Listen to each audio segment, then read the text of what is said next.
What is up, everyone? Welcome to Friday, Talking Timepieces with Tony. I'm Tony, and today I'm wearing my Zenith Pilot. Love this watch, as you guys know, because I wear it all the time. Yeah, it is Friday, so it's the Q&A.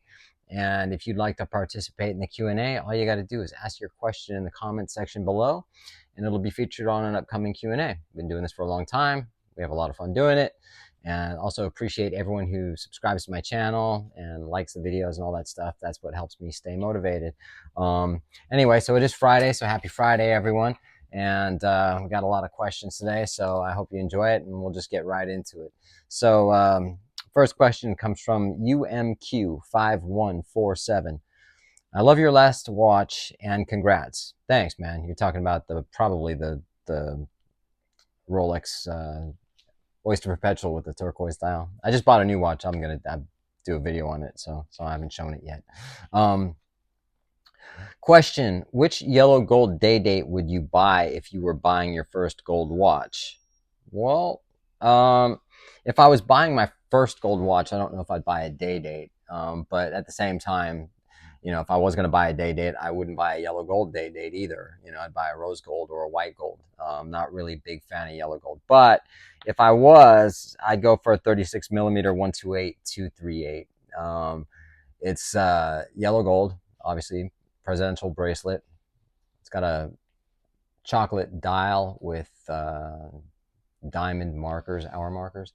A little blingy for me, but if that's what I was going to go with, I guess that's what I'd go with if I get the yellow gold one. But like I would go with the rose gold with the chocolate dial. But again, there's just other options I would take. Yellow gold would be the last one on the list. So, but if you're going to buy one, man, all the best. I wish you, congratulations and all that stuff. So pick one up, man. If you love it, that's all that matters. Thanks for your question, man. Michael DeMarco, what's up, dude? How are you? Tony, question. If you had to pick one watch as a complete and total Grail watch, what is it and why?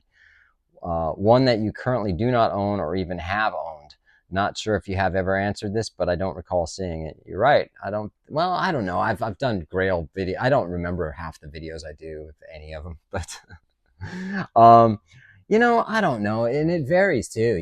There's so many watches that I'd want as a Grail watch. There's various different Vacheron Constantins, Patek Philippe's, just Breguet, things like that. But if I was going to go, I would have to pick a watch that I could just wear daily, for any occasion and whatever. If it's a dress watch, then you're sort of more limited. If it's a sport watch, you're just a little more limited. So if you can kind of get the happy medium, I would probably go with the Patek Philippe 5164G travel time. I love the sort of grayish blue rubber strap and dial that match. I just love that aesthetic. I think it's cool. I think it'd be a great everyday watch. And I mean, you'd have to get it on the second. It's like a 40.8 millimeter case. You'd have to get it on the secondary market, probably over $100,000 for that. But if I was going to do it, that would probably be the one. But I'm happy with my Zenith. Michael DeMarco, thanks a lot for your question, man. Hope your watch company's doing well, man, because I love your watch and Jamie loves hers as well. Thanks, man. Appreciate it. David, Parrish Productions, what is up, David? How are you? Hope you're doing well, man. Mr. Gamble, question for a future episode. You seem uniquely satisfied with your place in life, and I find that to be your most endearing trait. Happiest with the right now. What is your secret to happiness, living in the present, and actually enjoying your life? I'm a fan forever, my brother. Thanks for the great channel. Thank you, man. I do appreciate that. I'm not happy all the time, I mean, I struggle with a lot of things like everyone else does, but I have a different way of, I can mask a lot of things, still have a lot of shit that goes on, but when I'm happy, I do just live for the moment. When someone says, what is your, if there was like a 5-year plan, I'd be like, I guess not to die. You know what I mean? It's like, I just can't live like that. What about the future or whatever? And I don't live in the past either. I just live in the kind of right now. It's good to reflect on your past. It's like driving and looking in your rearview mirror. You have to see what's behind you sometimes and look and whatever. But if you stare at the rearview mirror, you're going to crash into a wall or whatever else. And if you're just thinking too much about the future, I mean, you want to set goals and things like that. But, for the most part, You know, I've had a lot of health issues in my life and probably shouldn't even be sitting here right now. So I don't take that for granted. And every day I wake up, I try to, you know, make the best of it, you know, but you know, it's happiness. I think there's no such thing as just pure happiness. I think there's moments of happiness just like anything else. And, you know, things get, you know, messed up too, you know what I mean? So, I mean, we don't always have the best days, do we? But I don't know. It's a great question and I appreciate it, man. Thank you so much. Next one comes from 702 MOK. Hey, Tony, big fan of the channel. Thank you. Thank you for all your honesty. I appreciate that. Two questions for you. I just purchased an AP code 1159 stainless steel blue dial, date and time only. I like this watch, but ultimately am trying to grow my long-term AP relationship. They promised a green dial OP chrono after this. Cool. I mean, OP, did I say OP? RO, Royal Oak. Anyway, question. Would you sell your Rolex OP41 celebration dial that you've done well on? Did not purchase at an AD, but did trade up something else towards it at the time, and keep the code 1159, protect the relationship, or sell the code 1159 to a dealer for a big loss. That is saying they'll protect me for at least a year with the code 1159 not being registered to another buyer. I'm taking a huge loss on the value from the AD to market on the code, but hopefully in building a relationship with the brand. There were also some really great gifts included with the purchase of the code 1159. What worries me is years from now, there will be a much more significant gap between these two watches in the future versus at the moment. And I regret letting go of the OP. What would you do? What are your thoughts? Thank you, Tony. I appreciate it, man. You know, man, you kind of answered your own question. You know, it really sounds like you just want to keep your relationship with the with Audemars Piguet. You know, the OP, and you're talking about again down the road and the value. Who cares, man? You know what I mean? Just for me, okay, I'm not the biggest fan of Audemars Piguet, but at the same time, if I had the Celebration Dial OP, I probably wouldn't wear that one, and I'd probably wear the AP more than I'd wear the Celebration Dial. But I would sell the OP if that's what you want to do. You know what I mean? It seems like you really want to build a relationship with the Audemars Piguet, so I would do that, you know, and get rid of the OP and not think about down the road what it's worth or what the market is or the gap. You know what I mean? Just do it because you love it and you love watches. That's my recommendation, man. Stick with the code 1159, get the Royal Oak, and live happily ever after. Appreciate your question, man. Oopsie daisy. There we go. Mark Mendoza, 3121. Hey, Mark, how's it going? Happy Friday. Happy Friday. Tony, and happy Friday, Tony. And great videos as always. Thank you. Appreciate it. Nice hat, too. Not sure what I was wearing that time. I'm guessing you got a Gerald Charles watch, too. I did not get a Gerald Charles watch. What are your thoughts on bronze watches? I recently purchased a Bulova Millships green dial bronze watch, and it looks pretty cool, I think. What do I think of bronze watches? Not much, man. Not a, I mean, again, it's to each their own, right? I don't like the way they tarnish. They look dirty and nasty to me when they start tarnishing and whatever. And I just don't like the aesthetic of them. So, but if you do, man, that's cool. I mean, congratulations on your watch, man. Some people really like, bronze watches. But appreciate it too. Nick to Vine Actual. I don't know. I'm sorry, man, if I'm just butchering it. I'm really tired. Love the videos, Tony. Thank you. Appreciate it. You are a gentleman and a scholar when it comes to watches. I try. Thanks. I have an SD43. That's a Sea Dweller 43 for those of you who don't know, but I'm considering picking up a used SD4K as the SD43 sometimes feels a little big. Have you ever bought the old version of something because you liked it better? All right, so you're looking at a Sea Dweller 43, a little bit big, 43 millimeters, but you can get the SD4K, which is the Sea Dweller that's the 40 millimeter, more vintage. So, that's cool. If you pick one of those up, cool. Have I ever bought the old version of something because you liked it better? Yeah, actually, I had the Rolex 124060 Submariner. that was allocated to me back when it was, during COVID times when Juan allocated that to me. Love the watch, 41 millimeters, a little bit bulky on my wrist. Then eventually I was I really loved the sub, so I bought the 14060M, which is 40 millimeter, that jankily ass bracelet, and just fits better, wears better, and I prefer the 14060 over the 124060. Difference is that the 124060 has a ceramic bezel, the 14060 has an aluminum bezel. Doesn't bother me whatsoever. Obviously, maxi case on the 12460 and the standard case on the vintage, neo vintage. Mine's a 2007 Z serial number, which marks a year that was important for me. So, best of luck with that, man. Thanks for your question. This is from Wannabe, and it underscores, and then it cut off, so I apologize. I don't get your full name here. Tony, I love your videos. I have a Seiko 6139 Pogue I bought new in 1977. Well, that's a pretty rare watch, man. Needless to say that if this watch could talk, I'd be in jail. What would you do, man? I guess if you told me, then you might get in trouble. But there is a statute of limitations, unless you actually killed someone. I don't know. I don't want to go down that rabbit hole. My question is, do you think it would be heresy if I lightly relumed the hands and dial with the correct vintage shade? I had the watch lightly restored last year, but not the hands and dial. They are very dark after all these years. Thanks, Tony. Heresy is not a word you hear too often. Man, I don't think that you need to worry about what anyone else thinks. You've had that watch since 1977.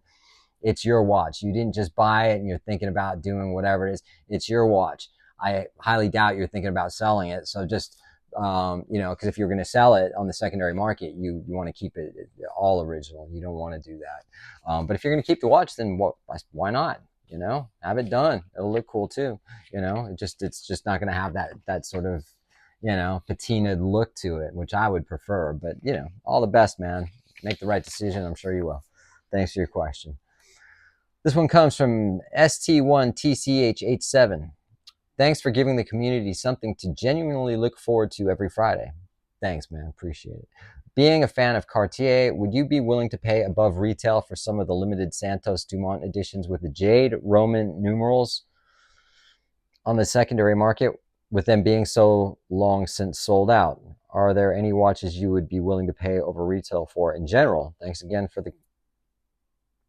and congrats on the OP. That watch is wild. Thanks, man. That's my turquoise style.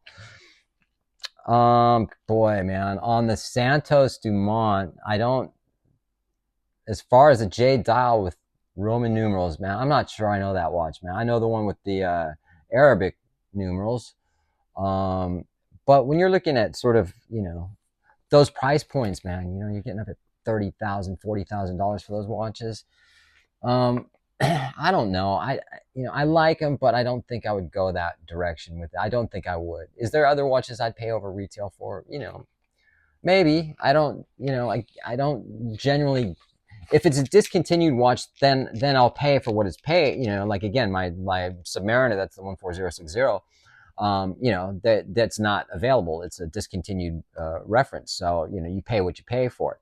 But say, for instance, if it was a current model that was available, would I pay over retail for it? Most likely no. But you're talking about watches that are discontinued, so they're not going to go for retail. So they're going to be higher up. So if I really wanted one and I had the money to do it, then I probably would. But yeah, so I hope that answers your question, man. Thanks. Sean Miller. Hey, Sean, what's happening, man? Friday time, Tony time. Yay. As you know, I got to see Paul Simon at the Ryman this weekend. Excellent show. I'll bet it was. Throughout your musical journey, did you ever get to meet him? No, I have not. I don't think I've ever crossed paths with him. You know what I mean? But either way, I'm glad you enjoyed the show, man. It's awesome. This one comes from Oscar Lopez. Okay, so you're talking about tariffs and all this other stuff. It's not related to the question. Your question is, I own a Datejust 41 Rolex Jubilee fluted bezel black dial set with diamond hour markers bought from an AD in March 2020, right at the beginning of COVID for around $15,000. and a second watch purchased with the same configuration, but Wimbledon dial purchased in July 2023 for around 15,000 also. What do you think the movement itself on this model is worth? What percentage of the watch price total is the movement? Um, that's a strange question, man. Well, why do you want to know how much a movement costs, what the movement's worth? But I guess, people want to know. It's the 126333, not caliber, but reference to 3235 is the movement. The movement itself, I mean, you're probably $3,000-$4,000 if you had to get a complete new movement replaced from Rolex. As far as the overall of the watch, I mean, it depends, because if you have a Rolex with the gold's worth something, the movement's worth something. Overall value of the movement is going to be most likely more than the actual value of the case and the bracelet put together with the hands and all that stuff. So I don't know the percentage of all that. I think that, like, from being a watchmaker, I have obviously purchased a lot of movements, but not a Rolex movement, I mean, so generally the movement itself is going to cost probably about 75 to 90% more than the actual cost of the bracelet and the crystal and all the other parts that go into a watch. So, but I appreciate your question, man. This is from Tobster. I know it cut off your full name or your full handle there. Tobster mixed something. It's right. But, hey Tony, here's my Q&A. It's just an opinion question. I've got a bunch of Rolex, Panerai, Grand Seiko, etc. Want something off the wall next, and I've really dig the independent revival brand Hercules with a cool heritage. They make these 50s styles mountaineer watches that are really cool. Look up Hercules micro rotor watch, different dial colors and old school vintage vibe. They cost about $6,000. Thoughts? They also have a manual wind version, but I prefer automatic in general. Uptick Watch Reviews had a video on them. That's where I heard about them. So I've seen them. I don't know. I feel weird. I mean, wearing a watch that says Hercules on the dial, I'm just always going to think of Hercules. What was that, Eddie Murphy thing? I don't know. I wouldn't buy one, not for $6,000. There's so many other watches I'd rather have than one of those. But if you like it, man, by all means, grab it. Thanks for your question, dude. This comes from SCRC4RS. Another great show, Tony. Thank you for doing this. You're welcome, man. Thank you. I wanted to get your thoughts on this. I am looking to get precious metal Rolex Daytona, either in full yellow gold or full white gold with the black dial. White gold all day, dude. I don't think these were in demand anywhere close to the steel models, but I've stopped by a couple ADs and can't seem to get this watch. You're not gonna. Is it basically that Rolex authorized dealers are not going to give you any Daytona precious metal or not as a first purchase? My local dealer keeps telling me that it should be coming, but I've been waiting several months. Maybe just need to be more patient. This is going to be your first one. I don't know. Good luck, man. I mean, Rolex Daytonas in general aren't real easy to get. I mean, the gold is going to be easier to get than the stainless steel. Stainless steel are impossible. I mean, I got lucky. I got one. But yeah, man, if they tell you they're going to get you one, then they should be getting you one. But, they're not as in demand, I mean, unless you're looking at the, oh my gosh, never mind. Yeah, I would be patient. I would just continue to follow it, man. But I wish you the best on that. Next one comes from Metagirl. Hey, Tony, hey, Metagirl, how are you? Is there a particular decade overall that you like best regarding watch designs, or a specific time period that you think Rolex, Cartier, Zenith, etc. did best? For example, I prefer the 14060 era 14060 era of Submariner design. I prefer the older models around the mid 2000s. Santos designs when Cartier did the Galby. Not sure if my question makes sense. That it makes perfect sense. What decade? I don't have a specific decade. I think for Zenith, I mean, you're looking at 1968, 69, and 70 when the El Primero came out, the Revival, or the Shadow, and the Defies and whatever. And I think those are really cool. But I don't know, with watches for the most part, I generally just kind of like the modern watches. I don't, when you starting getting into vintage or older, like 70s, 80s or whatever, then that's really kind of vintage. And I do prefer the modern aesthetic to watches more than I like the older aesthetic to watches. And then when are you and Jamie going to do the hand painted watch dials? I don't know, man. I think that I probably shouldn't have said anything just yet, especially with the new watches. You know, all this stuff is so expensive, and right now I just can't do it. I can't afford it. Simple as that, you know. Just can't do it. And plus, I mean, I could do it, but at the same time, it's like, you know, I'm not trying to get into the market of selling watches again. I figured I'd do a limited number and sell them sort of to people that want them, you know. But I don't know. I don't know. Maybe soon, maybe later. But thanks for your question as always. This one comes from FJ7509. Hey Tony, can't remember if you've ever spoken about this, but have you ever purchased a bespoke watch strap for your watches? I know you gave a shout out to a watch strap company many months ago because of how comfortable they were, but I'm talking about the guys who will make you custom leather stitching materials, the full works. Just curious to see your experience and if you might get some in the future. Thanks. Well, the watch straps that I've mentioned is more than one company. They've given me watch straps, you know, and I don't mention them just because they gave them to me. I really like one of them. I did a review. I was a little bit critical of it, but it was still a great strap. And the other strap company, WIS straps, they're awesome. As far as the bespoke straps, I've heard of them. Yeah, I have heard of them. I've never purchased one. Would I ever? Yeah, sure. I don't know. I'd have to check them out a little bit more detail and, you know, put it on the right watch. So that note, you guys, I appreciate it. Thank you so much. Have a good one.